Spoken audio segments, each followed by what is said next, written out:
Muchas gracias, don Gastón. Buenas tardes a todos, a todas, a todos, como se dice ahora, en la federación. Bienvenidos. Un gusto de verlos, un gusto de saludarlos, tenerlos acá con nosotros en esta reunión del Colegio de Abogados. En esta oportunidad, para este panel de conversación sobre la reactivación del sistema judicial. Contamos con la presencia de 3 expositores que han aceptado gentilmente participar en este foro de conversación como primeros expositores, ¿ya? En primer lugar, don Adolfo de Polo Cabrera, juez del Segundo Juzgado Civil de Concepción, profesor de Derecho Procesal en las Universidades del Desarrollo y en la Universidad San Sebastián, con magíster en la Universidad del Desarrollo y en la Universidad Nacional de Rosario, Argentina. También tenemos al colega don Eduardo Salas Cárcamo, también profesor de la Universidad de Concepción, magíster en Derecho Privado de la Universidad de Concepción, y nuestra invitada especial es la señora Karin Mendoza Sepúlveda, quien es vicepresidenta de la Asociación Nacional de Empleados del Poder Judicial, también coordinadora con la regional de la Asociación Nacional de Empleados a nivel regional, y viene acompañada también con parte de su directiva, que hemos estimado pertinente y necesario contar con la opinión de los representantes de la Asociación Nacional de Empleados del Poder Judicial en todo en este proceso de reactivación del sistema judicial, que ha estado funcionando en modo virtual, en modo remoto, pero a medida que la pandemia ha ido mostrando una clara tendencia hacia la baja, entonces también es procedente ir tratando el tema de la reactivación en forma virtual. No es un paso fácil, ya se han dictado las leyes correspondientes, se han dictado las instrucciones por la excelentísima Corte Suprema, y nuestros expositores nos darán a conocer en las materias más importantes para tratar sobre esta materia y en esta reunión. Así que doy la bienvenida a don Adolfo de Polo Cabrera. Él no va a poder estar todo el tiempo de esta audiencia, se excusó previamente porque tiene otra actividad, de manera que un cuarto para las 8 él se va a tener que retirar y presenta las excusas correspondientes por el motivo.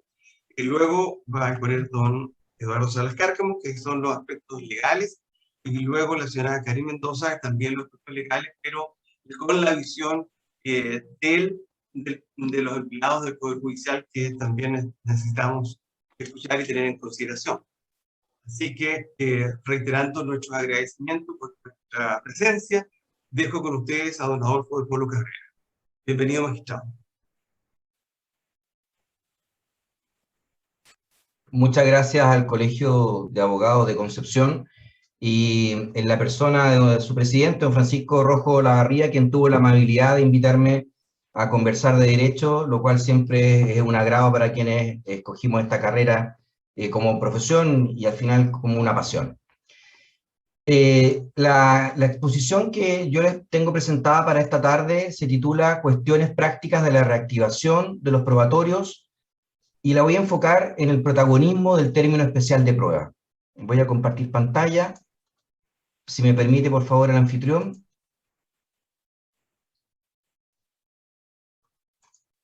Ahí está. Gracias. Entonces, esta exposición se titula, como les mencioné, Cuestiones prácticas de la reactivación de los probatorios, el protagonismo del término especial de prueba.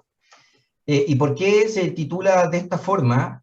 Porque si nosotros revisamos la ley 21.226, recientemente modificada, hoy en el Mercurio Legal, Gonzalo Cortés, profesor de la Universidad de Concepción, destacado abogado penquista, y con una claridad que siempre se le reconoce y se le agradece, hace referencia a la nueva, a esta modificación, que fue bastante más escueta y mezquina de lo que nosotros esperábamos, ¿Y por qué, en qué se fundamenta básicamente esta norma que modificó la ley 21.226, derogando el artículo 6?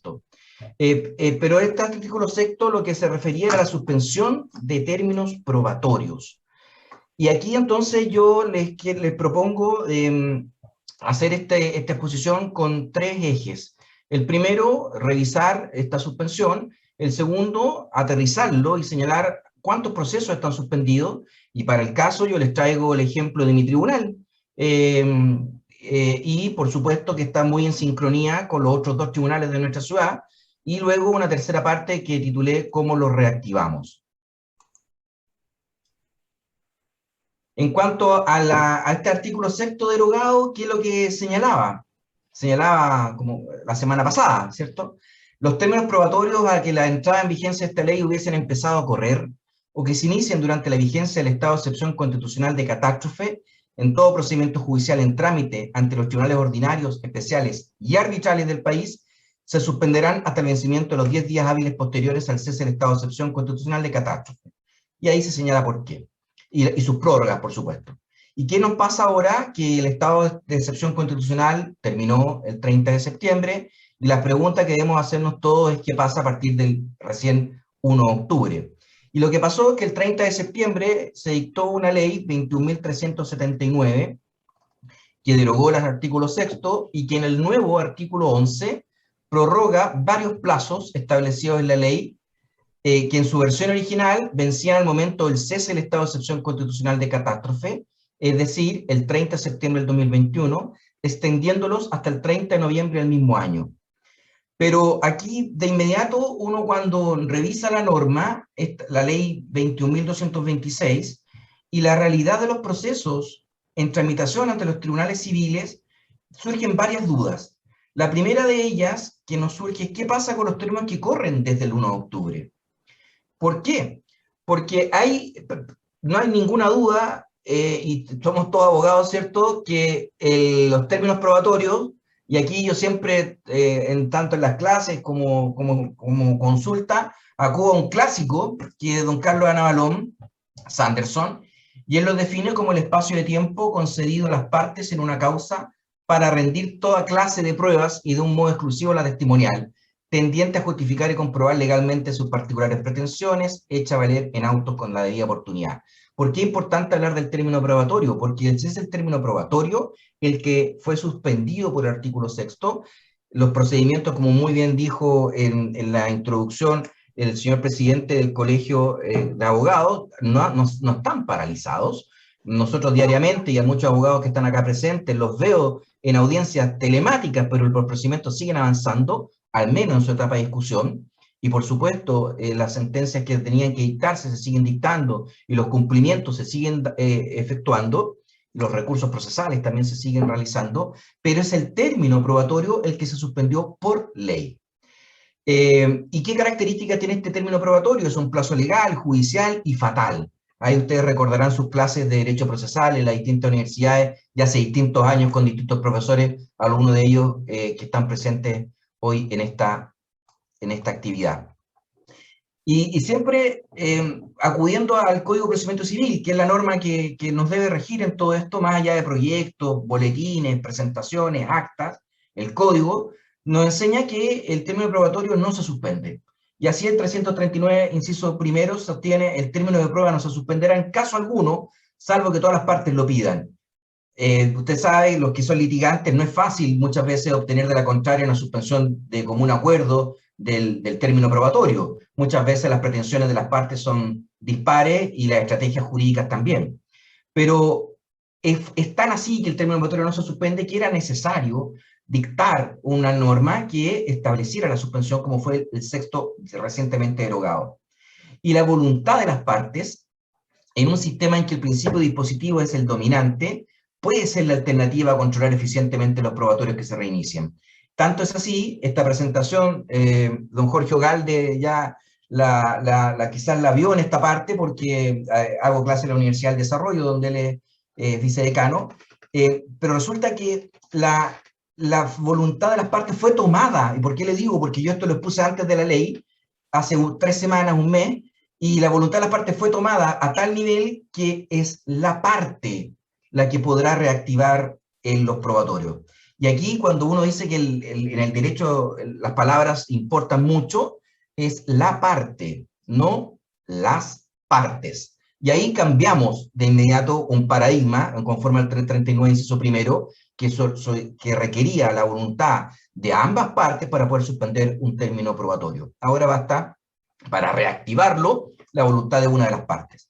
Pero para la suspensión del término probatorio se requiere, por supuesto, propiciar el principio de colaboración entre partes, algo que la profesora Maitea Guerrizábal tiene en un muy buen trabajo sobre el principio de colaboración en el procedimiento civil, que ahí lo pueden buscar en Google, es muy, muy, muy atractivo, y que es algo a lo cual yo estimo y espero que se avance dentro de la tramitación de los procedimientos, más que a esa litigación del enemigo de la parte contraria, que claramente desde las normas de eficiencia del proceso no es la más eficiente.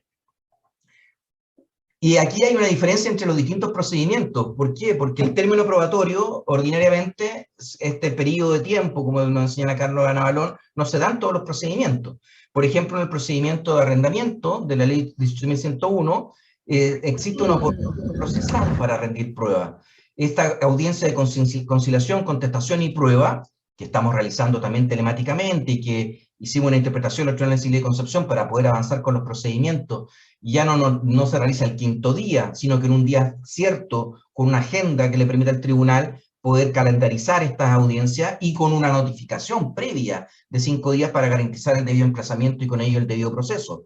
Esta interpretación de diferencia entre término probatorio y oportunidad procesal permitió avanzar con los procedimientos. Por lo tanto, no todos los procedimientos se encontraban suspendidos en la etapa de prueba. Aquellos, la ley habló de términos probatorios, y ahí se hizo una distinción. Por supuesto que esto no fue fácil y no fue rápido. Los primeros 6 meses los procedimientos no avanzaron nada. Al año recién empezamos a hacer algunas cosas, tímidamente, esperando quizás la voz, siendo partícipes de un poder judicial jerárquico, de una voz más elevada, ¿cierto?, de la excelentísima Corte Suprema, que finalmente dio libertad a los tribunales, conforme al principio de independencia, y me parece que está muy bien en ello, y que finalmente cada tribunal, para el padecimiento de los abogados que litigan, fue adoptando posiciones y soluciones diversas.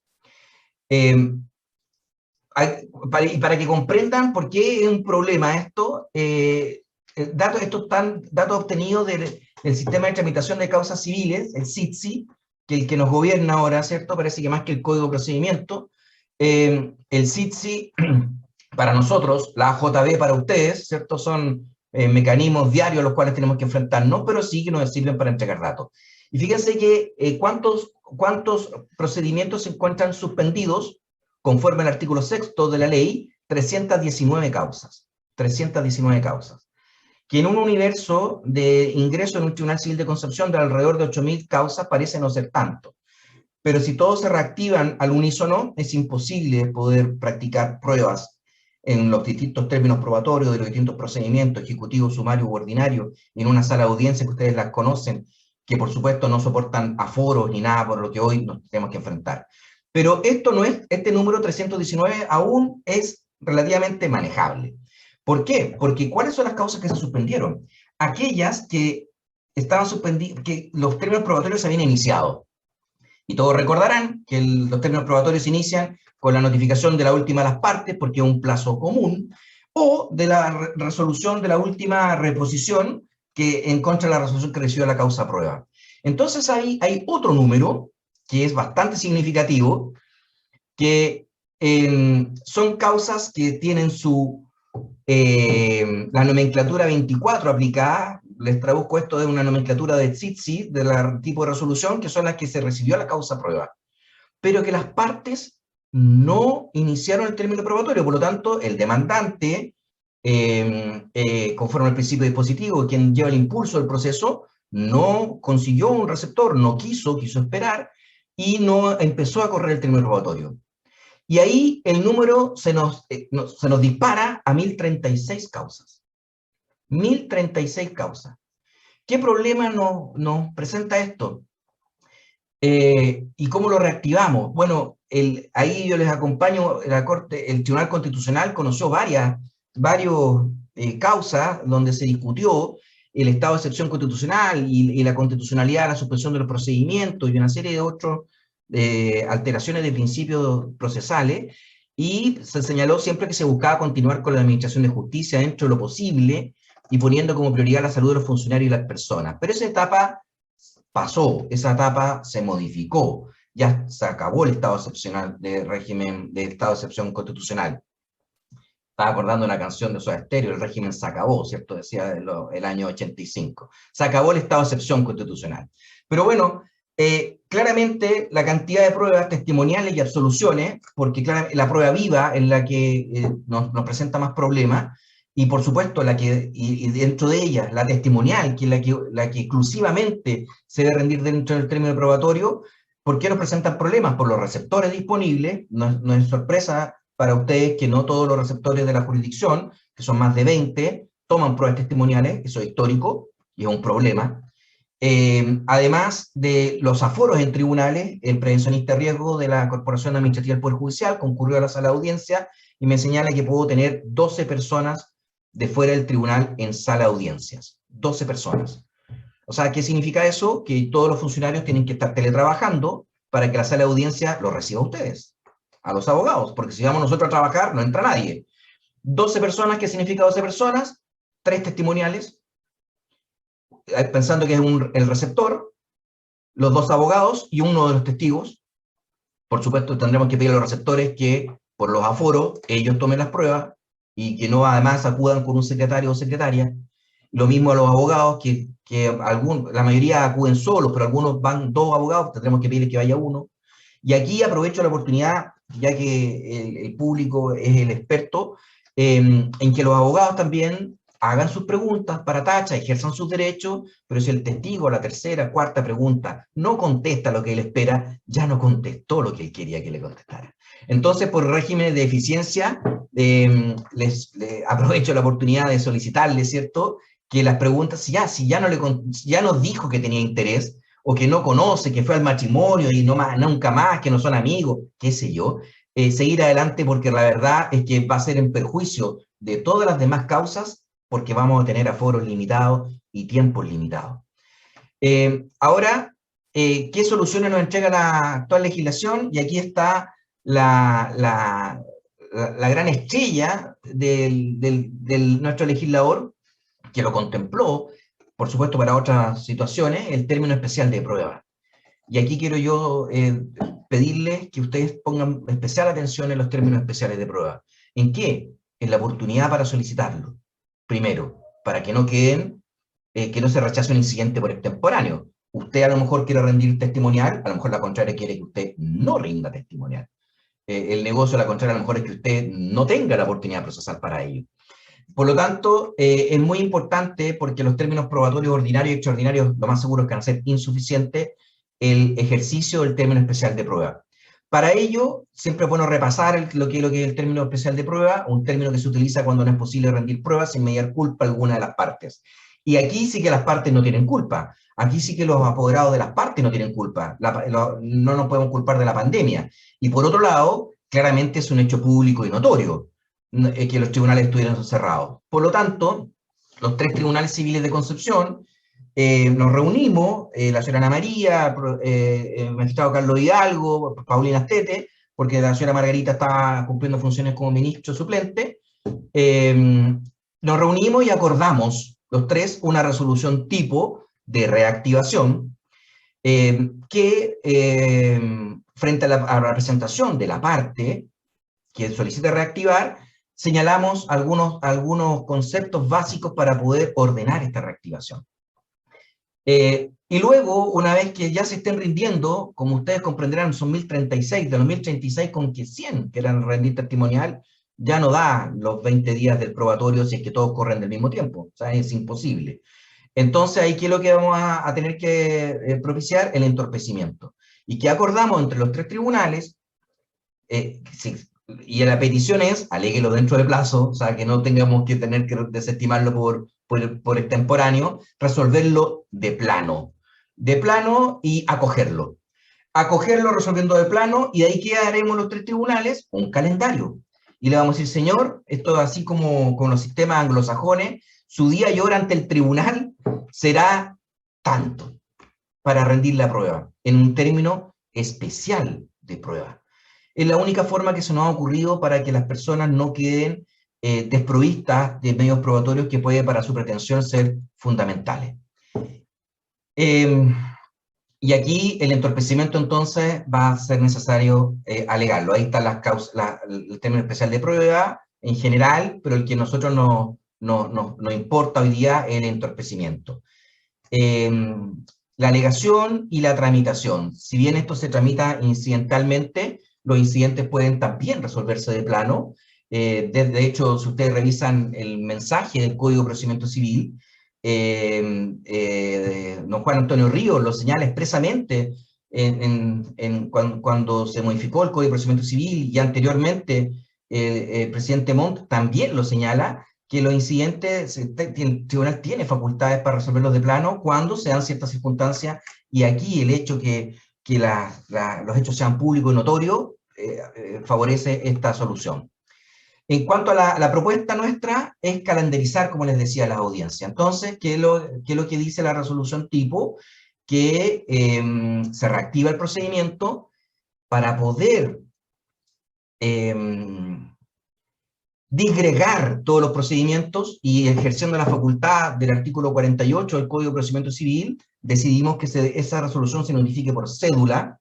Así la parte también tendrá la posibilidad de disponer del término probatorio, y por otro lado el tribunal no va a tener, en el peor de los casos, 1036 términos probatorios al mismo tiempo.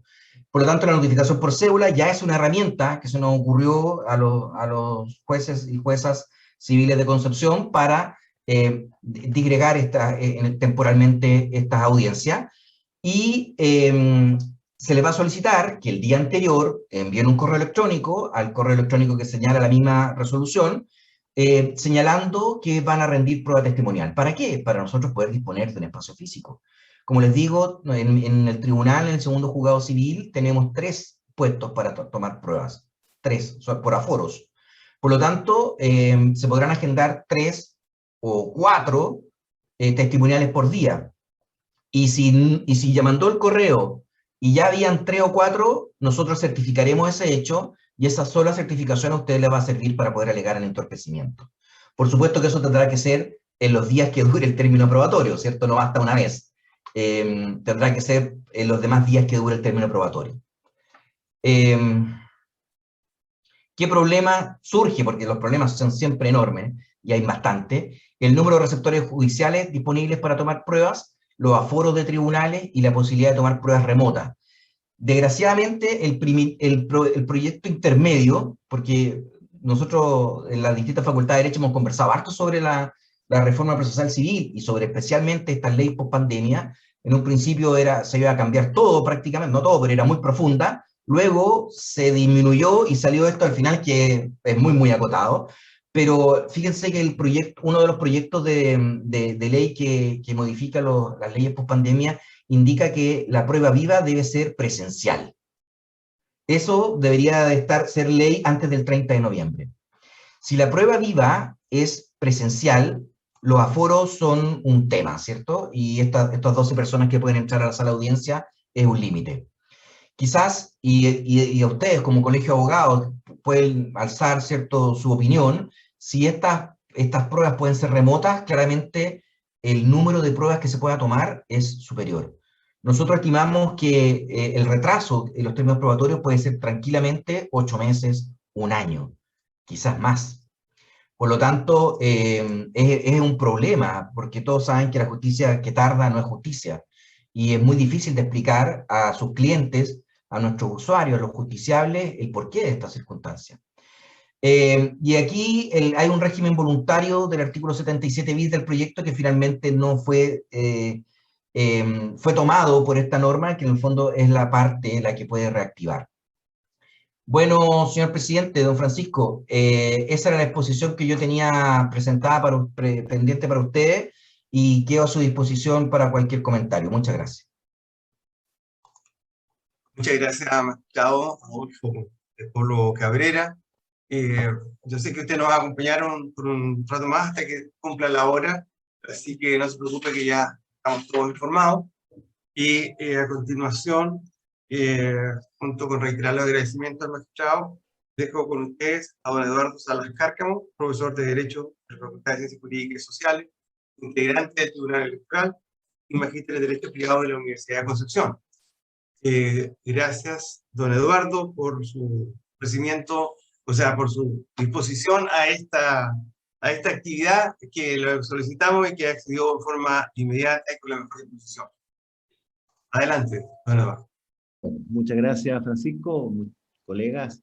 Para mí es un grato honor estar volviendo a alguna actividad del colegio. Estuve más de años y medio sin participar, así que ahora me estoy muy contento de hacerlo y espero que esta actividad sea mejor que la última que tuve en el colegio. Bien, se me ha pedido que comenten algo sobre el que pasa con la nueva ley, esta que llegó, la 21.379, que viene a continuar, que viene a, digamos, a explicar qué pasará con los procedimientos ahora que terminó el estado de excepción. Por eso estimé pertinente, lo que haré es que primero hablaré de lo que es la ley, después veré qué es lo que para mí es más relevante y los problemas que esto podría traer. Lo estoy viendo de un enfoque distinto al que vio el magistrado don Adolfo de Polo, así que creo yo que no nos vamos a topar en los temas, así que va a ser mejor. El 30 de septiembre, como todos sabemos, se publicó en el Diario Oficial la ley 21.379, que modificó la de 21.226, que era de 2 de abril del 2020. Esa estableció un régimen jurídico de excepción para los procesos judiciales durante el estado de excepción que fue motivado por la pandemia que desgraciadamente todos conocemos. La nueva ley, que efectivamente todos esperábamos que iba a ser una ley larga, no fue tal. Simplemente tiene 2 artículos, es una carilla del Diario Oficial, o sea, una de la copia que uno saca. Y mantuvo la ley antigua, salvo los artículos 4 y 6 que fueron derogados, pero que si uno realiza bien el 6 no está tan derogado, sino que se deroga, pero a su vez se remite a él. Estuve leyendo en la mañana unos comentarios de Hernán Corral Trachiani, que él comenta todo, y habla de toda esta situación, y es bastante interesante, se lo recomiendo lo quieran ver. A nuestro entender, los aspectos más importantes de la nueva ley consisten en que se mantiene el régimen excepcional hasta el 30 de noviembre de este año, y introdujo algunas modalidades para la continuidad de los juicios. Eso es lo más importante que trae la ley. Si no la ley, eso es lo más importante. Ahora, ¿cuáles son estos aspectos? Esto es lo general. Puntualmente, ¿qué aspectos son los que, a mi entender, trae la nueva ley y son importantes? Primero, como ya dije, prorrogó la situación existente hasta el 30 de noviembre.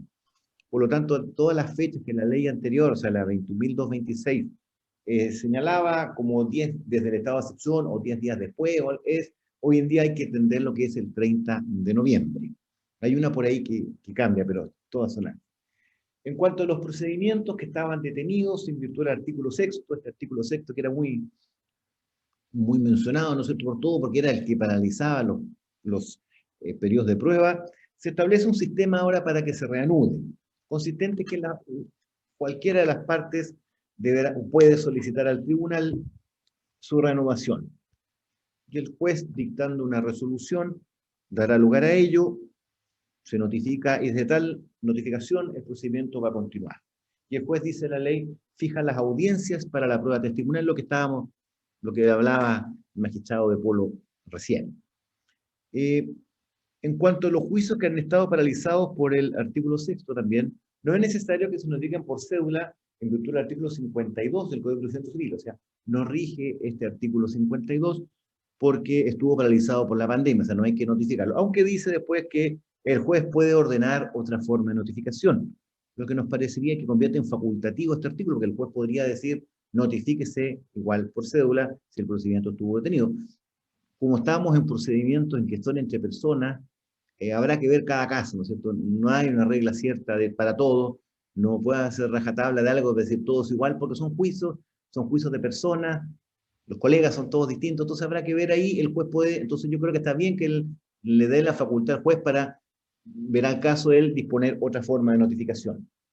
También no se puede pedir el abandono de procedimiento en conformidad a los artículos 152 y 153, ya sea por el procedimiento que estuvo detenido por el artículo 6º o por cualquier causal producto de la pandemia. Eso lo vamos a comentar después, porque a mi parecer puede traer ciertas confusiones y a lo mejor van a haber incidentes de abandono y los tribunales van a tener que resolver. En cuanto a los plazos de prescripción de los juicios en que se presentó demanda, seguirán paralizados hasta el 30 de noviembre. Como es un plazo de días, ese plazo dura hasta la medianoche de ese día 30 de noviembre. En juicios laborales, el plazo para demandar también está paralizado hasta esa fecha. Y en los juicios monitorios, recuerden eso que uno demanda y le da lugar a la demanda al tiro, yo que soy siempre demandado laboral, digo parto perdiendo, en ese tipo de juicios no es necesario tener la mediación previa a la inspección del trabajo, eso sigue siendo igual, hasta por lo menos el 30 de noviembre. Otro tema importante, se mantiene, a mi modo de ver, porque el artículo 9 de la ley antigua no se modifica, se mantiene la llamada suspensión COVID, que era una duda que iba a pasar con la suspensión COVID, ¿no es cierto? Esta que se puede presentar ante la Corte basándose en que no pueda acceder en razón a los medios informáticos, en razón a la pandemia. Así es que eso se mantiene. Y incluso recordemos que se puede pedir incluso más de una vez. Así que eso es bastante importante. Yo no sé si realmente todas las suspensiones COVID eran suspensiones COVID, pero se puede mantener igual. También, a mi entender, se mantiene la tramitación online, por lo menos hasta el 30 de noviembre, porque no ha cambiado en eso las normas que facultan a los tribunales para que puedan de esa manera realizar las audiencias, siguen iguales, no se modificaron, por tanto, entiendo que la solución sigue por lo menos hasta el 30 de noviembre igual. Esas son las cosas fundamentales o básicas que trae la nueva ley. Y esto, a mi entender, puede traer algunos problemas que van a hacer que los problemas de los abogados van a ser incidentes. Yo los incidentes los conozco mucho porque mi padre tiene un libro de incidentes, así que toda mi educación se pagó gracias a los incidentes, así que ¿cómo no van a hacer los incidentes? Así que por eso van a haber, es ahí que tiene el magistrado, ¿cierto? Van a haber muchos incidentes, así que van a seguir los incidentes, y más van a haber por estos temas.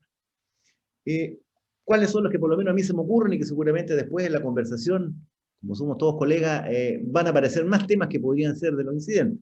Primero, ¿puede el juez rechazar la solicitud de renovación de juicio? ¿Puede decir, no al lugar por ahora, como se resuelve a veces? ¿Podrá hacerlo o no? La misma pregunta se hace a Hernán Corral, no fue que se me ocurrió solo a mí. ¿Puede hacerlo o no? ¿Qué tema no? ¿Puede la parte oponerse? ¿Podría una de la parte oponerse a eso, reponer?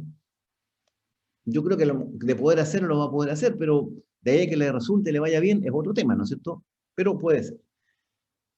Tercero, cuando se reanuda el procedimiento, esta resolución, ¿hay que notificarse a las dos partes o solo a la que no pidió la reanudación? O podremos, y lo muy ligado a eso, ¿cómo se notifica esa resolución? La que ordena reanudar, porque no dice la ley cómo se notifica.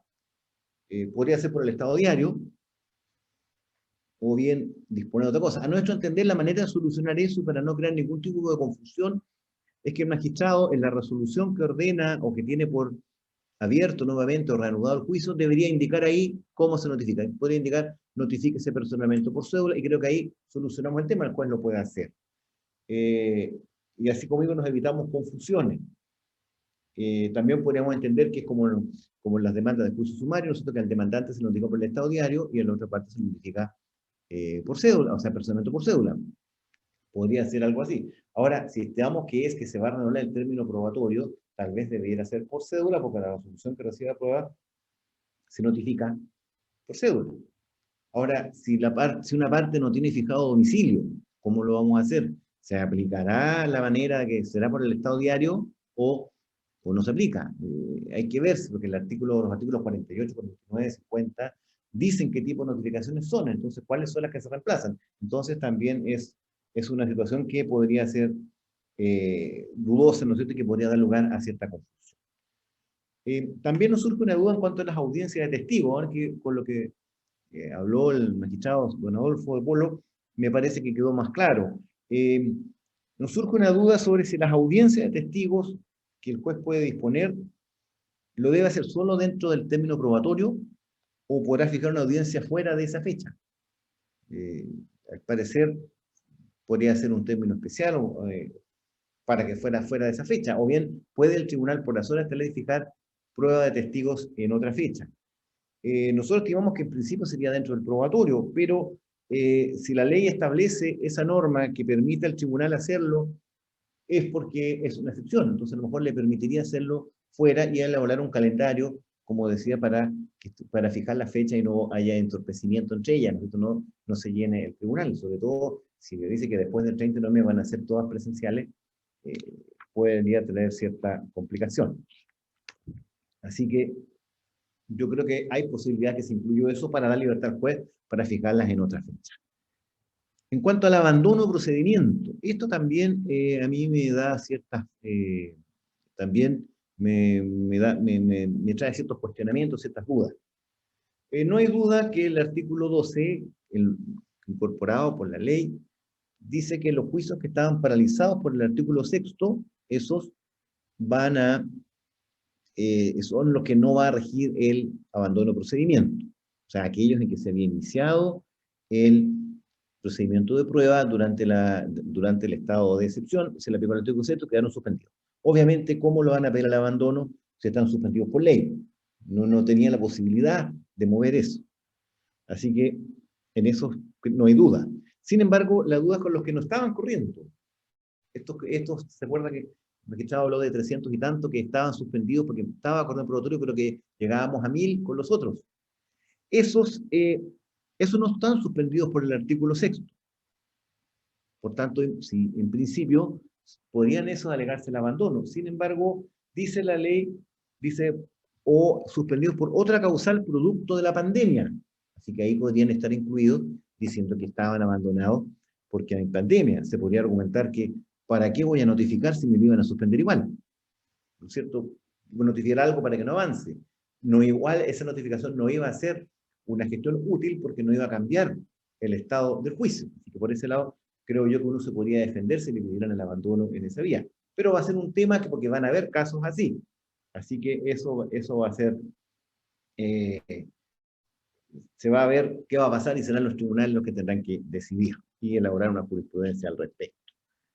Ahora, en cuanto a la tramitación online, estimamos que puede terminar, si el tribunal así lo estima, pudiendo también haber audiencias mixtas, como las que hay, por ejemplo, en estos momentos, en los tribunales de familia, en que a mí me ha tocado estar en algunos, en que los abogados estamos online, pero los testigos están en el tribunal y declaran desde el tribunal. Es bastante complicado. A mí me tocó ver una que el abogado de la otra parte estaba en el tribunal con su cliente, yo estaba online y mi cliente, como iba a ser absolvente, tenía que ir al tribunal, él tuvo que estar en el tribunal. Entonces, yo no le podía hacer gestos ni hacer cosas desde la pantalla porque me veían todo. En cambio, el otro colega podía. O sea, no había tanta igualdad entre las partes, quizás. Entonces, tema que habrá que ver, lo que dependerá del criterio de cada colega, porque uno debe ver si uno está ahí y el otro no, a lo mejor convendría que los dos estuvieran igual. Los testigos pueden estar en el tribunal, el receptor judicial aquí también podría estar en el tribunal, o sea, por lo menos nos evitaríamos 2 personas menos, que serían los 2 abogados. Pero eso podría ser por lo menos hasta el 30 de noviembre. Después veremos qué pasa. Creo yo que está la posibilidad que se hagan las audiencias de esa manera. Ya se hacen, como digo, en familia, y he sabido que en otros tribunales, no lo de la jurisdicción de Concepción, en otros tribunales de la región, causas laborales también lo hacen así. Así que eso es. Esas son las materias que a mí, modo de ver, me traen ciertos problemas, son discusión. Yo sé que ustedes podrán, todos se le ocurrirán más, porque cada uno tiene el problema, depende de lo que uno tramite, ¿no es cierto? A mí me ha tocado una cosa, entonces me ha surgido ese problema, pero hay otras personas que tramitan más en familia, o en otro tipo de tribunales, y lo hagan así. Les digo, yo soy miembro del Tribunal Electoral Regional del Biobío, y también hemos tenido, tenemos también juicios suspendidos en razón a esto, y estamos esperando que sepan que nosotros habíamos elaborado un autocordado. Cuando empezó la pandemia se elaboró un autocordado sobre esta tramitación, la cual lo hemos estado cumpliendo, y ahora estamos viendo qué hacer con esto que se reanudan los juicios. Somos un tribunal especial, nosotros no estamos dentro del Poder Judicial, pero estamos en la Constitución, por tanto, también se nos aplica la ley. Así que estamos viendo también lo que se puede hacer y vamos a ver, entendemos que se nos aplica la misma regla. Ahora nosotros ahí hay juicios que llevan 1 año y medio, y les cuento como que hasta ha habido falta de oportunidad, porque tenemos juicios para remoción de alcaldes que ya no salieron en la elección, ya no son alcaldes. Tenemos juicios de concejal con alcalde y que los dos perdieron la elección y se fueron los dos. Esos juicios tal vez no se van a reiniciar porque nadie va a pedir que continúen, porque perdieron la oportunidad. Entonces, habrá que ver en eso qué va a pasar. Estamos viendo eso, y como digo, yo sé que aquí hay colegas que también tramitan en el tribunal allá, así que podrían ver lo que va a suceder.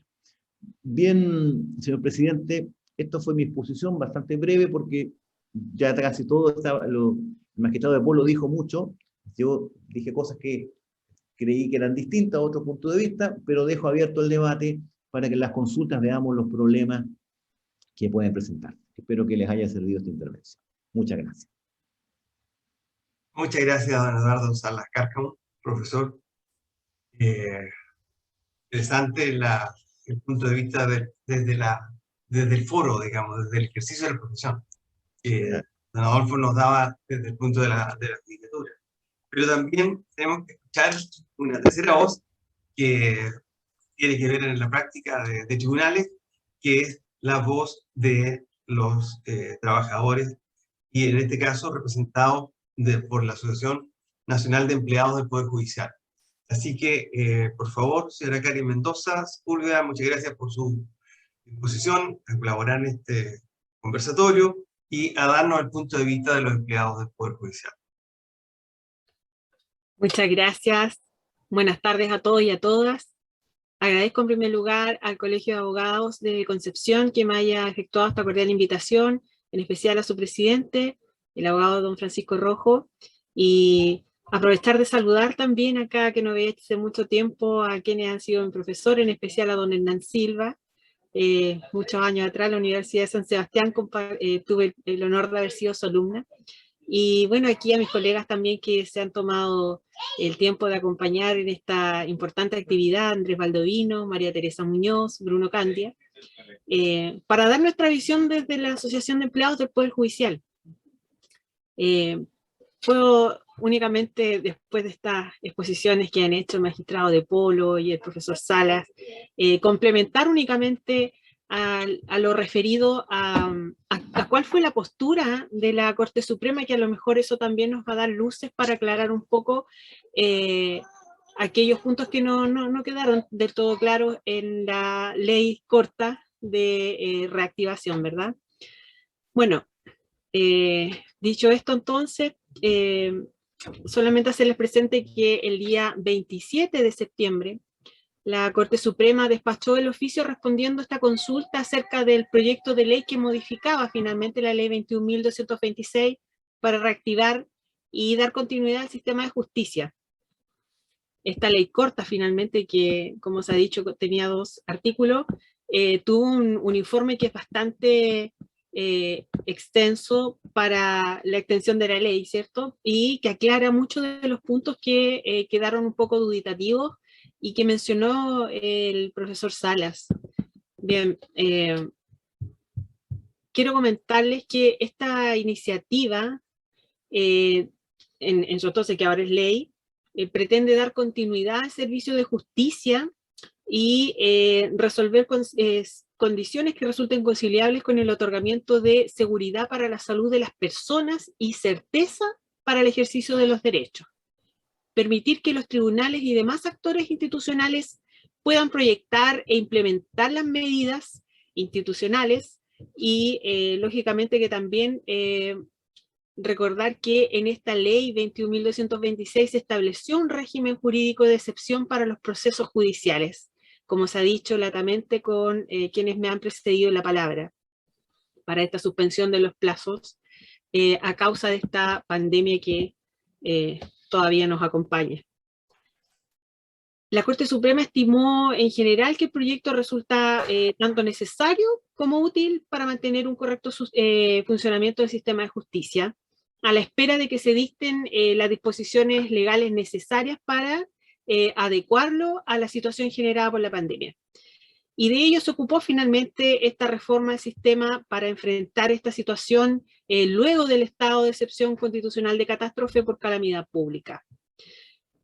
Sin perjuicio de ello, la Corte hizo dos comentarios. Uno, respecto del inciso segundo del artículo 11, que lo mencionó en la primera ponencia que escuchamos del magistrado de Polo, y otro, referido a la limitación de la aplicación de la institución por abandono de procedimiento. Y aquí es donde está la duda que nos planteaba recientemente el profesor Salas.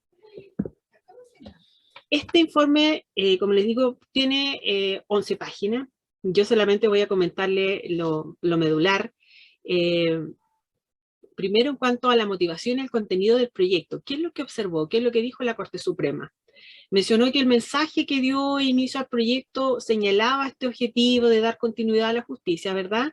Y luego señala que se solicita un artículo permanente en el cual se pueda señalar que se modifica, ¿cierto?, esta ley con este levantado que sea el régimen de Estado constitucional, los plazos y el ejercicio de las acciones que indica, y además, en el artículo 2, en las disposiciones complementarias a continuación del actual artículo 10.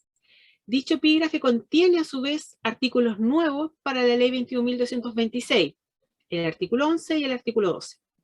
El numeral 3 del artículo único que crea el nuevo artículo 11 tiene por objeto prorrogar una serie de plazos establecidos en la ley 21.226, salvo ciertas excepciones. Y esas excepciones son las que desarrollan en definitiva este informe que hizo la Corte Suprema y que no quedaron tan claramente expuestos luego en la ley cuando salió publicada. Primero se refería a la prórroga de la vigencia de los artículos de la ley 21.226 que regulan estas suspensiones de las audiencias y plazos, a las limitaciones, a las actuaciones de diligencia, a la habilitación para realizar audiencias telemáticas, entre otros, hasta el 30 de noviembre de 2021.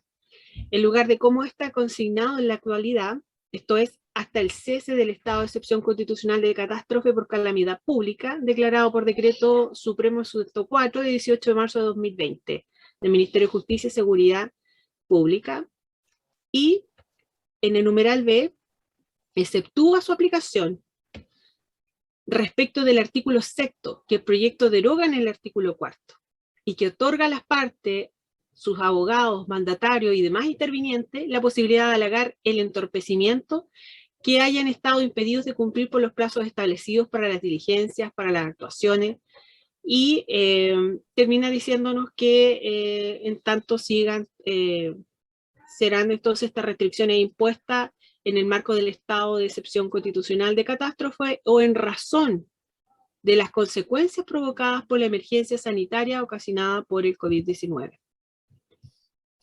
La limitación de la aplicación del artículo 52 del Código de Procedimiento Civil, en el cual actualmente dispone que se deben notificar personalmente o por cédula las resoluciones dictadas luego de transcurridos 6 meses, sin que se dicte resolución alguna en la causa. En relación con ello, el proyecto establece que no se aplicará la regla respecto de las causas civiles, que a consecuencia de haberse suspendido el respectivo término probatorio por disposición del artículo 6º, hayan estado paralizadas por 6 meses o más, sin que se hayan dictado resoluciones, sin perjuicio de que la facultad de los tribunales de ordenar otras formas de notificación. Se establece por último que la duración de la paralización de un juicio no podrá computarse para efectos del abandono del procedimiento cuando dicha paralización provenga de la suspensión ordenada por el artículo 6º o por cualquier otra causal producto de la pandemia. Y esta redacción de que por cualquier otra causal también fue como el único pero que se tuvo en la discusión propiamente tal en la sala de Constitución, Legislación y Reglamento del Senado cuando se tramitó esta ley corta. Pero finalmente igual se aprobó con esa frase porque no alteraba los términos probatorios que sí se establecían y las causales que sí se establecían en la ley. Estimaron que no era algo relevante, en definitiva. Entonces, cabe recordar que con ocasión de la emisión del oficio 185-2020 del 13 de octubre del año 2020, durante la tramitación de los boletines refundidos 13.752.07 y 13.651.07 proyecto de ley que reforma el sistema de justicia para enfrentar la situación luego del estado de excepción constitucional de catástrofe por calamidad pública, un nombre bastante extenso, dio cuenta del término del estado de excepción constitucional de catástrofe, sobrevendría una carga de trabajo para los tribunales. ¿Qué quiere decir? Que en definitiva la Corte Suprema, cuando se aprobó, cuando se informó la aprobación de la ley 21.226, ya había alertado de que se nos produciría este problema, este inconveniente de el atasco de stock por causa atrasada a causa de la pandemia. Y lo dejó claramente expreso en el informe que envió al Poder Legislativo. Cito: de acuerdo a lo expuesto, es posible concluir que más allá de las particularidades anotadas en el proyecto, constituye un laborioso y valioso esfuerzo en brindar al sistema de justicia entero herramientas legales del más variado tipo para hacer frente no solo a la sobrecarga de trabajo que se avecina, sino también a las nuevas formas de comunicación de manera prudente y con un pretendido respeto a las garantías del debido proceso, que hacen posible el avance de los procesos bajo escenarios de limitación del desplazamiento de las personas, los que a su vez serán de utilidad de manera permanente, ubicando a la justicia, vía nuevas tecnologías, de lleno en el siglo XXI. Página 69. Importante, porque la Corte Suprema había advertido que íbamos a encontrarnos hoy día con este escenario que a lo mejor acá la jurisdicción de Concepción no es tan alarmante, pero hay jurisdicciones en donde sí, por ejemplo Santiago, sin ir más lejos, van a tener bastante dificultad para asumir este stock de atraso. Entonces, no obstante, lo dicho anteriormente, el solo aplazamiento de los efectos que se producen con el cese de la vigencia de la ley 21.226 no puede considerarse suficiente para enfrentar el escenario que se avecina prontamente por la normalización del servicio de justicia. En efecto, tal prórroga implica que en los hechos un aumento de la acumulación de las causas que ya se arrastran por más de 18 meses urge la adopción de medidas de reforzamiento dotacional de jueces y de funcionarios para asumir a un mismo tiempo las causas rezagadas que se reactivarán y las nuevas que ingresan al sistema, a fin de cumplir en una medida razonable y oportuna con el deber de impartir justicia. El Poder Judicial ha hecho las debidas estimaciones para enfrentar esta situación y espera obtener respuestas positivas del Ejecutivo para cumplir con estos propósitos orientados, ni más ni menos, que a garantizar el acceso a la justicia. Aquí me detengo porque vale la pena ser presente que el tema de solucionar el stock de causas atrasadas a causa de la ley 21.226 se ha ido trabajando en forma paralela y estratégicamente justamente para abordar el tema del déficit dotacional, tanto de jueces como de funcionarios, para hacer frente a esta problemática. Y este encargo ha sido efectuado por el Pleno de la Corte Suprema al ministro Manuel Valderrama, quien se ha preocupado y ocupado activamente en tratar, digamos, y hacer todas las conversaciones y gestiones en sus fines y propósitos para lograr que se apruebe prontamente la ley de aumento dotacional de jueces y funcionarios, o la ley de los 300 jueces. Habiéndose aprobado primero el levantamiento de excepción constitucional, se nos deja entonces en esta situación de que primen las buenas voluntades para que sea aprobada esta ley de aumento dotacional, que será destinado para superar este stock de causas atrasadas, para destinar a este pool de jueces con este cupo que se pretende que sean 300. El problema surge que al no haberse efectuado cursos de academia judicial durante el año pasado a causa de la pandemia, no hay egresados de la academia del programa durante el año 2020, que se pretendía que fuesen 2, alrededor de 100 y algo egresados solamente del año 2020, y los egresados hacia atrás no alcanzan a llenar este cupo, a este guarismo de los 300 jueces. Pues bien, ante esa situación se ha gestionado también, y aquí por parte también de quien les habla, en todo el proceso que hemos llevado y asumido como, digamos, funcionando telemáticamente, tuvimos la posibilidad de también entrar en otros estamentos y no solamente hacer suplencias de funcionarios a otros funcionarios, sino que logramos a través de las herramientas internas de administración que tiene la Corte Suprema, por sus facultades constitucionales, a través del Acta 81/2019, que funcionarios abogados fuesen habilitados para hacer suplencia en escalafón primario. Y se pretende también en estas negociaciones que se puedan incorporar dentro de este cupo a quienes ya tienen este conocimiento institucional y además que tienen una formación o habilitación especial mediante el Acta 81/2019, funcionarios abogados, para que puedan ocupar esta plaza de los 300 jueces y no solamente dejar que sean abogados externos al Poder Judicial quienes tengan esta posibilidad de llenar estas vacantes. Se pretende además que por esta ley, por un juez, se destina a 2 funcionarios y que finalmente esta dotación de jueces no sea únicamente para absorber esta emergencia, sino que sea destinados permanentemente a ampliar la dotación de los tribunales que hoy están con déficit antes de la pandemia de escalafón primario. Entonces, eso era un paréntesis que quería comentarles porque también estos antecedentes sirven un poco para entender el contexto de lo que estamos conversando y que es cómo va a absorber definitivamente el Poder Judicial el tema del atraso judicial a causa de la pandemia. Entonces, para terminar, y aquí darle la visión como funcionarios y funcionarias del Poder Judicial, siempre hemos querido velar por la dignidad y los derechos humanos de todas las personas y así también garantizar el acceso a la justicia a aquellos en situaciones de especial vulnerabilidad. Es necesario que la ciudadanía conozca y ejerza su derecho a la defensa. El Poder Judicial hizo frente a la crisis sanitaria dando continuidad al servicio, con compromiso organizacional, trabajadores de todos los estamentos, de capitán a paje, como decimos nosotros, continuamos con las funciones del Poder Judicial, construyendo valor y honor social. Chile se destacó, fue uno de los poderes judiciales que dentro del contexto de pandemia no paralizó su servicio judicial. Hicimos frente, aún sin haber estado capacitados, con un tema totalmente desconocido para nosotros, familiarizándolo con las plataformas, con el uso de las tecnologías.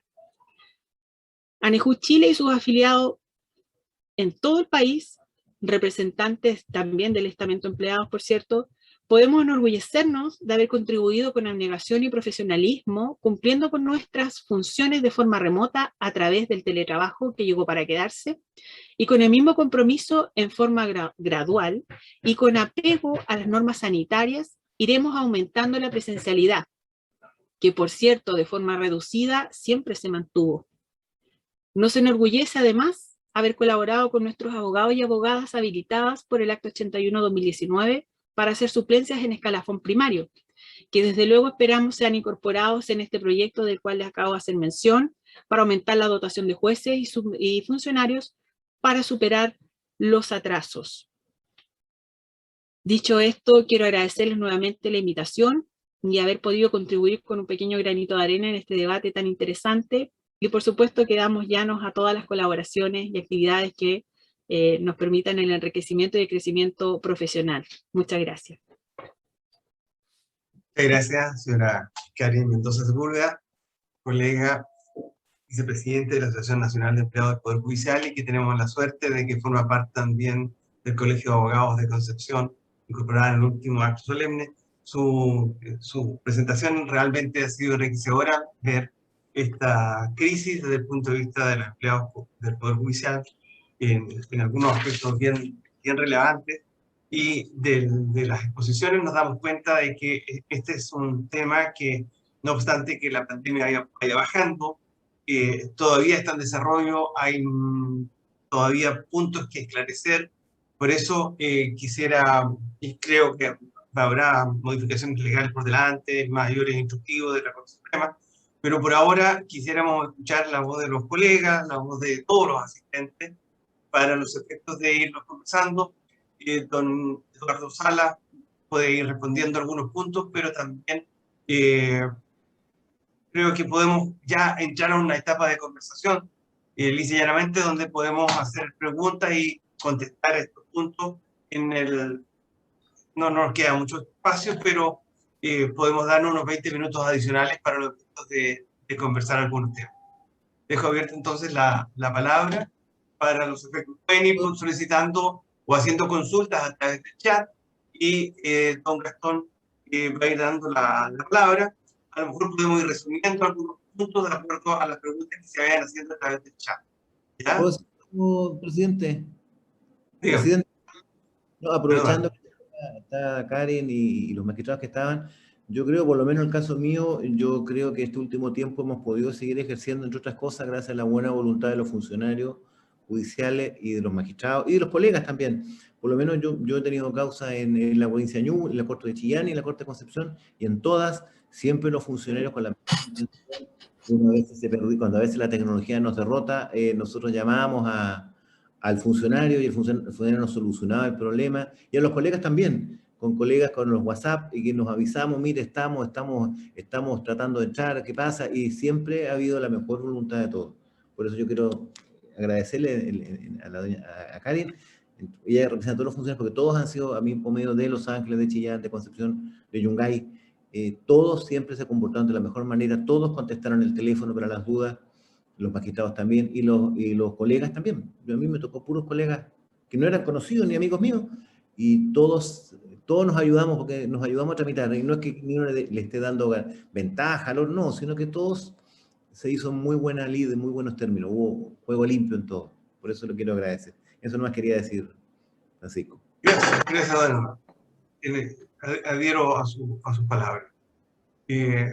¿Alguien quiere solicitar la palabra? Por favor, puede hacer levantar la mano o puede hacer don Jorge Enríquez tiene la mano levantada, presidente. Está solicitando la palabra. Adelante. Gracias. Bueno, me sumo, por supuesto, a los agradecimientos a los funcionarios. Realmente, sin su colaboración y su esfuerzo, yo no sé cómo podría haber resultado esto. Yo quedé súper impresionado a lo largo de toda la pandemia con el esfuerzo que ellos hicieron y se los agradezco también. Dicho eso, yo quería plantear lo siguiente que quizás a mí no me quedó tan claro. Puede ser que yo no lo haya entendido bien, o quizás hay otros colegas que están con la misma duda. Esto que voy a preguntar lo conversé el día de ayer con el colega Oscar Vega, con el que vemos de repente algunos temas y que está aquí presente, y que es lo siguiente. Se habló de la extensión de los términos a que se refiere la ley 21226 hasta el 30 de noviembre, que básicamente es lo que hace el nuevo artículo 11. Y cuál es, o si es que esta regla, lo que quiero plantear es si esta regla se aplica o no a los procedimientos civiles, ¿ya? Suspendidos, que están suspendidos por haberse dado inicio al término probatorio, porque la propia norma comienza diciendo que a excepción de los artículos 4º y 6º, y es el artículo 6º el que justamente, que ahora derogado, el que estableció esa suspensión en los juicios civiles a partir del inicio del término probatorio. Entonces pareciera ser, o me da la impresión a mí, que el artículo 11 no aplica a las causas civiles, sino que aplica a las demás. Y que en el caso de las causas civiles pudiese desde ya, o sea, primero que la norma que se le aplica a esas causas es el artículo 12, y que pudiese desde ya hacerse la solicitud para que se reanuden. ¿O entienden ustedes, colegas, que respecto a los juicios civiles, esa petición de reanudación cuando el término probatorio, tiene suspendido el proceso, tiene que hacerse desde o posteriormente al 30 de noviembre? No sé si quizás el profesor Sala Claro. Bueno, podría explicarnos. Yo en realidad la ley es confusa, todos estamos de acuerdo que la ley es confusa. Yo creo que efectivamente el artículo 11, al parecer, no se aplicaría a los juicios civiles, sino que la regla especial sería el 12. Y en el 12 habla de que hay que pedir que se reanuden los juicios. Por tanto, esa es la norma. Ahora, mientras no se reanuden los juicios, yo creo que está suspendido. término probatorio, porque le da a la parte la posibilidad de reanudarlo. Por eso que don Hernán Corral dice que la derogación del sexto es bastante extraña, porque por un lado lo deroga, pero por otro lado como que sigue viviendo de cierta manera. Se refiere a la norma. Refiere a la norma, porque mientras los juicios, mientras la parte no pida que se reanude, estaría suspendido en la aplicación al artículo sexto. Así que yo creo que efectivamente el 11 no se aplicaría a los juicios civiles, pero sí se aplicaría como regla excepcional el 12, creo yo. Esa sería la... Así podríamos hacer un poco en conclusión, claro, un poco en conclusión podríamos decir que hoy día uno podría presentar esa solicitud para reanudar los juicios y debiese el tribunal acceder. Claro, claro, debe acceder. Y si no lo presenta, va a seguir suspendido. Va a seguir en virtual 6. Justamente, sí, eso yo creo que se entiende bien. Incluso más allá del 30 de noviembre. Claro, más allá. Sí, Incluso sí. pasado lo que saliera otra ley y dijera otra cosa. Pero creo yo que creo yo que no sé si los colegas tendrán la misma idea. Sí, quería aclarar el punto porque me da la impresión de que varios colegas, porque se los he escuchado, piensan que no hay forma de reanudar los juicios civiles, insisto, antes del 30 de noviembre. No, yo creo que se podría pedir eso antes del 30 de noviembre, se podría pedir reanudarlo. Creo yo que sí. Desgraciadamente se fue el magistrado para que nos dijera si nos va a decir que sí o no, si se lo pedimos. Pero... Sí, como digo, el artículo 11, que es el que habla hasta el 11 de noviembre, comienza haciendo excepción al artículo 6, que es el que suspendía los juicios a partir del término probatorio. Claro. Sí, así que es así la norma. Es confusa, como digo. Yo he hablado con colegas que dicen que no entienden la norma, que no entienden la ley. Los dos artículos no los entienden. ¿Alguien más quiere solicitar la palabra, don Gastón? Doña Ana Paulina Pérez, presidente. Adelante. Sí. Buenas tardes, colegas. Soy, por supuesto, abogada y funcionaria del segundo juzgado civil de Concepción. En referente a la pregunta que hicieron recién, la interpretación que conversó el magistrado con los otros jueces también civiles, es por lo mismo que ya señalábamos, que primero deroga el artículo 6, pero después lo cita. La interpretación que acordaron los jueces es que los procedimientos que están suspendidos en virtud del artículo 6, que ya mencioné, de la ley 21.226, se pueden reactivar antes del 31 de noviembre a petición de parte. Respecto de los demás procedimientos que se hayan recibido a prueba, no se hayan notificado, o que se haya fallado o sea, que en el fondo no se suspendieron en virtud del artículo 6, eso basta la simple notificación del auto de prueba para la reactivación. Esa es la interpretación de la ley de ahora. No sé si quedó claro, si no lo explico. A mí me quedó claro, es lo que yo pensaba. Sí, esa interpretación decidieron darle los magistrados y yo creo que también es la correcta. A mí también me queda claro, Anita. Muchas gracias. De nada.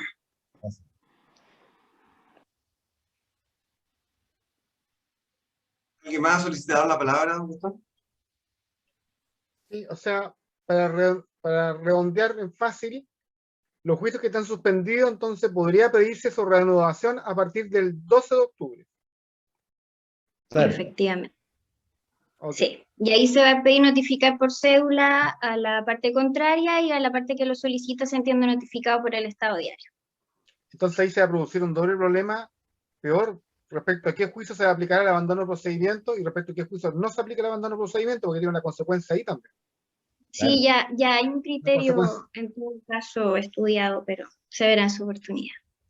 Claro, porque los juicios entonces, que no están notificados al auto de prueba, esos juicios están abandonados a los 6 meses. En cambio, los juicios que se notificó el auto de prueba no corren abandono de procedimiento.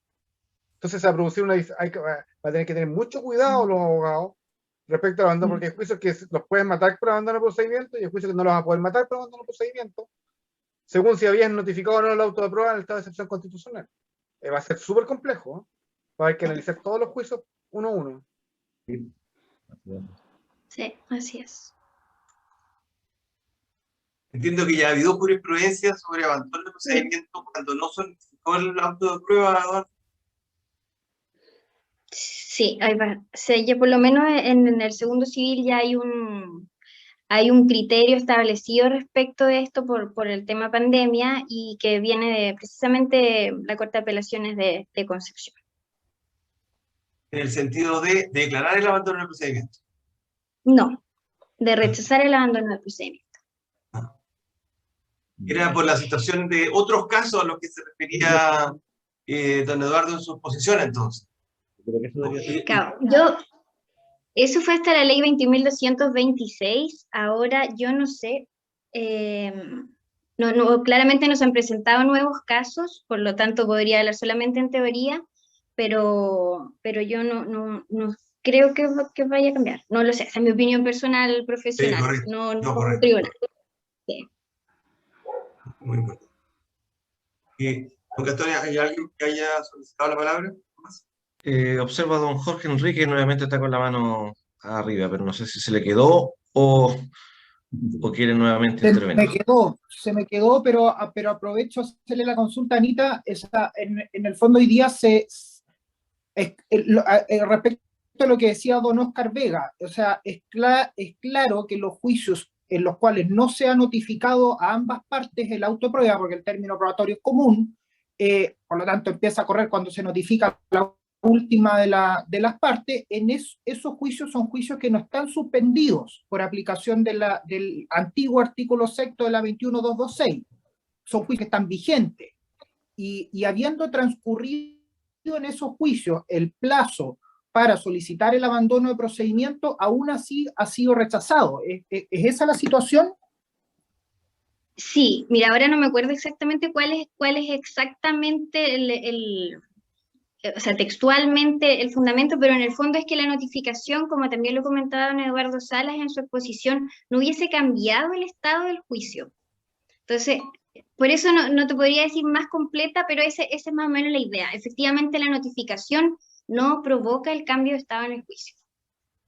En resumen. Por ejemplo, en un juicio, te pongo el siguiente ejemplo, o sea, se evapó la réplica, la dúplica, y ahí quedó el juicio. Ninguna de las partes solicitó que se citara a la audiencia de conciliación. No, sí, eso ya no es probatorio. Sí, claro, que eso es distinto. Claro, es un juicio que no está suspendido porque no se ha llegado al probatorio. Sí, pero es que aquí se podría haber avanzado, quizás por lo menos recibir la causa prueba. Ahí regirían las reglas generales sobre a quién le corresponde proseguir el juicio, sobre quién tiene la carga procesal de darle curso al juicio. Sí. O dicho de otra forma, se va a entender que lo que suspendió el juicio fue el auto de prueba y no el inicio propiamente tal del término probatorio. Lo que pasa es que no hay criterio unánime a nivel nacional. Esta misma conversación hace unas semanas atrás se tuvo en una de las asociaciones de magistrados y el criterio no es unánime. Una parte de los jueces entiende que la notificación del auto de prueba no deviene en gestión útil porque no inicia el término probatorio, pero hay otra parte que sigue la teoría de don Gonzalo Cortés que sostiene que la notificación del auto de prueba no solamente abre el probatorio, sino que tienes otra utilidad, ¿es cierto? Presentar la lista de testigos y hacer el plazo para reponer del auto de prueba. No hay un criterio unánime, pero como planteó Ana Paulina, efectivamente, por lo menos, yo también soy abogada y funcionaria del segundo juzgado civil de Concepción, por lo menos el criterio que sigue la Corte, que yo he visto en las resoluciones que vuelven apeladas de la Corte de Concepción, es sostener que basta la dictación del auto de prueba para la suspensión para en el fondo, para que no rija el abandono del procedimiento, ¿ya? Pero aplicaría solamente en aquellas causas en que está dictado el auto de prueba, no necesariamente notificado, porque notificado es unánime, no hay ninguna duda en cuanto a que notificado la suspensión del artículo 6 opera de pleno derecho. Pero habrá que ver otra sala en todo caso, porque de acuerdo a la fecha en que se ha visto esto, Carolina, sí. Obviamente esto no podemos señalarlo como un criterio unánime. No, por lo menos no. El tiempo que se ha visto. Entonces hay que ser señora Anita, hay que ser muy cauteloso en cuanto a los criterios, porque además tenemos muchas salas, obviamente, y eso lo hemos percibido durante siempre, en realidad, en cuanto a algunos criterios a seguir. Entonces yo creo que hay que ser cauteloso con respecto a eso. Pareciera que el criterio más, digamos, o depende quién lo resuelva, sería el primero que usted señala, Carolina. Más puede haber un cambio de timón en cualquier minuto. Efectivamente, señora Anita, como yo le planteé, yo he visto, por lo que he seguido la discusión en el tema del abandono del procedimiento, no hay una unanimidad a nivel nacional en cuanto al criterio para nada. O sea, esta es una discusión completamente abierta, así que la recomendación en general para los colegas es no confiarse. Ahora, prepararse para lo que viene en cuanto al inicio de la aplicación de la ley.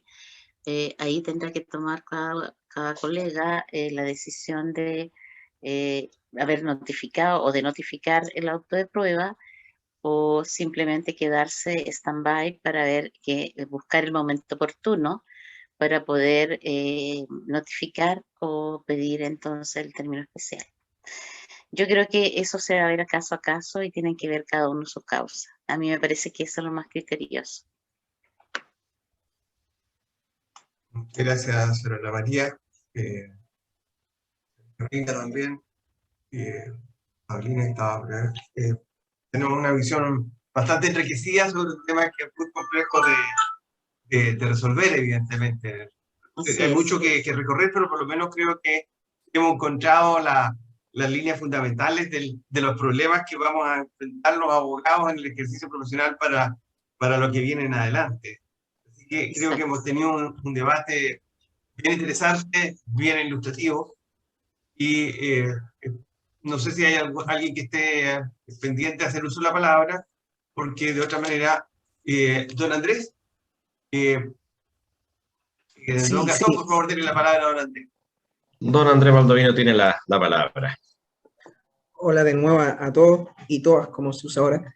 Yo la verdad no les voy a hablar como abogado porque no ese es el título que tengo. Lo que he aprendido es la parte práctica en tribunales, todos lo saben, de la experiencia de muchos años. Yo me quedo con lo que dijo. Bueno, quería también agradecer las palabras de los abogados que reconocieron el trabajo de los funcionarios en esta pandemia desde el principio, que no fue fácil, significó mucha hora de trabajo, efectivamente, adaptarse a trabajar de esta forma. A mí me pasaba que yo atendía más público por WhatsApp, por teléfono, por email, que lo que atendía presencialmente en las oficinas. Yo creo que eso nos pasó a todos. Entonces eso nos decían, claro, ahora no atienden público. Oye, a veces me demoraba 2 horas en solo contestar correos y atender las consultas. Así que no fue fácil y les agradezco que lo reconozcan, porque no solo esta aplicación de ley y fallar es lo que se hace en tribunales, todos lo saben.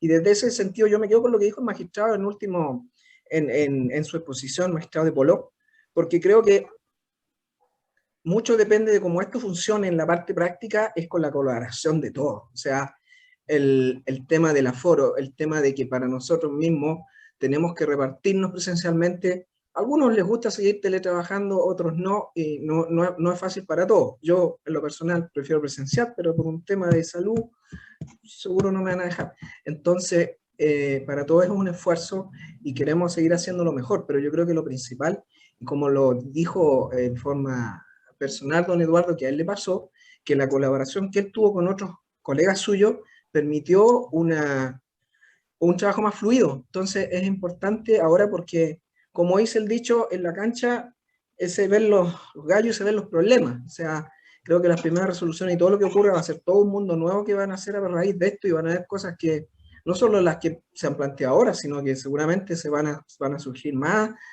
dudas todavía, más temas de implementación y muchos más recursos. Pero creo que el tema es que la colaboración entre todos, en que, como decía el magistrado, no insistir en algo que compleja todo, para ayudarme a todos. Yo solamente eso quería expresarles, agradecerles su reconocimiento y decirles que está también para los efectos prácticos de funcionamiento. Todos debemos colaborar, poner lo mejor de nuestra parte, y así yo creo que de algún modo vamos a tener que salir adelante de todo esto, porque es complejo para todos, para los que trabajamos adentro, que los que del escalafón mío, que ayudamos un poquito a administrar justicia, y queremos atender a nuestros usuarios de todo tipo de la mejor manera. En el camino vamos a ir viendo cómo hacerlo, así que eso les quería plantear y agradecerle también la invitación, don Francisco, como presidente, usted de todos el colegio, a todos sus asociados.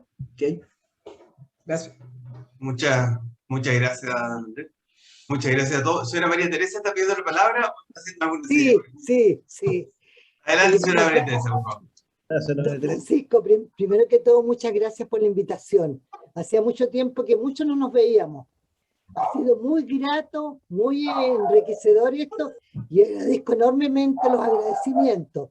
El juzgado de familia ha sido tremendamente, con mucho trabajo hemos salido adelante, pero creo que los abogados, los jueces, abogados y funcionarios siempre hemos estado unidos. Y en esta pandemia se pudo mostrar que colaborando todos y dando todo lo mejor de cada uno, vamos a salir adelante y vamos a seguir adelante como se presentan los día a día, porque en estos momentos no hay nada claro. Vivamos el día a día y sigamos tan amigos como siempre. Un abrazo grande para todos. Okay. Muchas gracias. Ha sido una reunión preciosa, en realidad muy grata. El Colegio de Abogados está en la campaña de integrar, conectar a los abogados, y ha sido muy grato tener acá también magistrados, magistradas, funcionarios, colegas, profesores. Así que es muy bonito y le damos las gracias a todos y a cada uno de ustedes por su presencia, que ha sido muy grata y muy efectiva. Así que, si nadie... vamos a poner término a la reunión, ¿ya? Así que, muchas gracias y hasta luego, hasta la próxima. Gracias, don Francisco, y a todos. Buenas noches a todos. Muchas gracias por Buenas venir. noches. Adiós. Gracias, muchas gracias. Muy bien, Saludos a todos. Gracias a todos. Saludos a todos. Buenas noches, gracias por la asistencia. Muchas gracias, estuvo todo muy bueno. Muchas gracias. Muchas Hola, gracias César. por tu Saludos, María Teresa. Hola. Abracito, abracito. Abrazo para todos.